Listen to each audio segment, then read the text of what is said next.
Sanibona, Dumelanga Busheng Ninjani. My name is Umpumelelo Wakamshengu Shabalala Lukaku Tongala Mavuso Mavusa Mhlophe Officer Nakuba Kuyena. I'm also known as Umfana Kamshengu, and today I just want to speak about those South Africans who have obviously degrees, bachelor's degree or honors or be it BA Arts or whatever degree you have, and you want to embark on a journey to come and teach in China. Obviously, everyone here teaches English. Well, there are some who teach a subject if you do find a school that is employing foreigners with certain degrees and specialize in certain subjects. So I do know people who are teaching math, science, especially in primary. So if you do have these qualifications and registered with USAC, you can also teach other subjects besides English. But for the most of us, it's just a degree and obviously coming to teach English in China.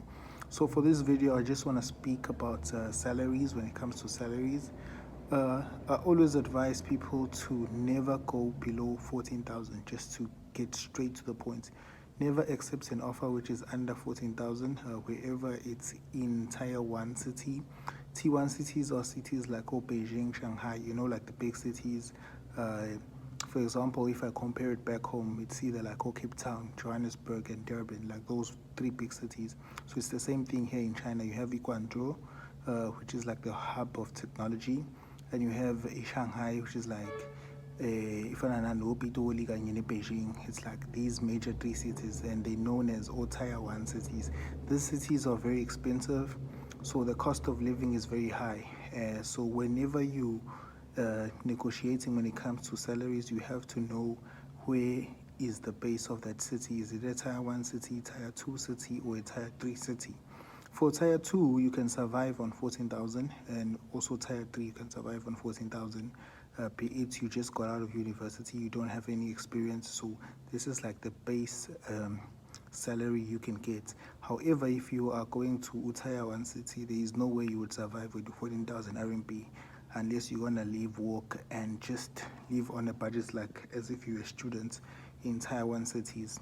So the base salary for everyone who doesn't have experience, I always say negotiate above 14,000, 15,000 at least. So yeah. And then when it comes to, let's say you have 2 years experience already teaching in China, then it's a contract in a Tier 2 city or Tier 3, you can then negotiate for 16, 17,000 going up. So these are just some of the base, but what I want to emphasize on and the downfall of everything is that sometimes you look at the money and you convert it into South African rands. For example, if you convert 12,000 RMB, you convert into South African rands, you're going to look at like 28,000 or 30,000, depending on the power of the rand at that certain time. You will never get that money when it comes to back at home, especially with no experience and so on. But if you convert it into Sebenzalana, you're going to get it. But the trick is, and the situation is, that money is very low when it comes to China, and especially with your degrees and so on. So what South Africans normally do, they always go into groups, they ask each other, hey, I just got an interview, they offer me 11,000, it's in this city, should I take it? Do they have a housing allowance? And all those questions and so forth. But what I just want to never accept an offer under 14,000 RMB after tax, and make sure if it's 14,000 and you know you don't have the experience, make sure they give you housing allowance. If you're in Tier 1 city, Tier 2 city, you're going to negotiate for 2,000 to 3,000 RMBs, and also so on for Tier 3 city. When you're in Tier 1 city and you don't have the experience and you get this job, I would advise you to at least start at 17K plus free housing.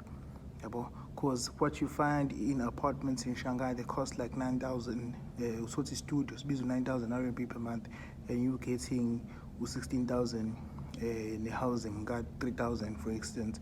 So that means you have to cough up 3,000 and another 6 from your salary, which it's kind of gonna make life very difficult for you when it comes to living and so on. And also the cost of living in the cities are very much high. compared to other cities in Tier 2 and Tier 3. For instance, I live in a Tier 2 city. I've always worked in a Tier 2 city. My rent, the first time I got into China, it was 2.4. It was a one-bedroom house, dining, kitchen, balcony. It had everything, Wi-Fi, TV, and so on. So I just paid, I think, 2.4. And the one I'm currently living in right now, it's a two-bedroom apartment. It's cost 2,900 RMB, and it's in Tier 2 city. For the same apartment, if I take it to Beijing, you're probably gonna pay like 12, 15,000. I kid you not, 15,000 RMB for the same apartment. So the difference is like usuga in a small city like Esho, and then you're going to Cape Town. You can see the difference when it comes to rents and so on.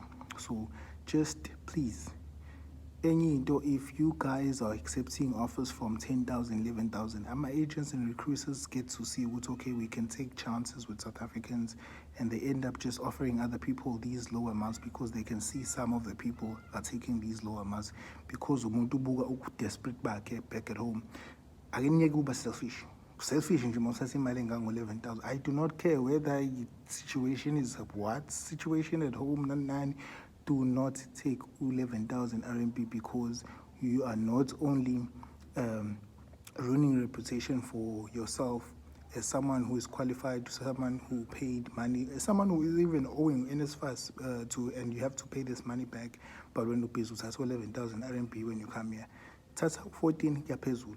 Finish. Noma ngabe nayibona lento emagroupini or everyone who wants to see it, just please take 14,000 kuya phezulu. If you have experience. For someone who has a master's, I'm going to slap you if you take something under 20,000 RMB, if you have a master's degree and some experience in Yan. So you just, for my first time, do not take imali under 14,000 RMB. So thank you for watching. Do remember to like, subscribe, comment, and say anything. I'm rushing through this video. It's a Friday, and obviously, it's got to relax. Thank you. Take care.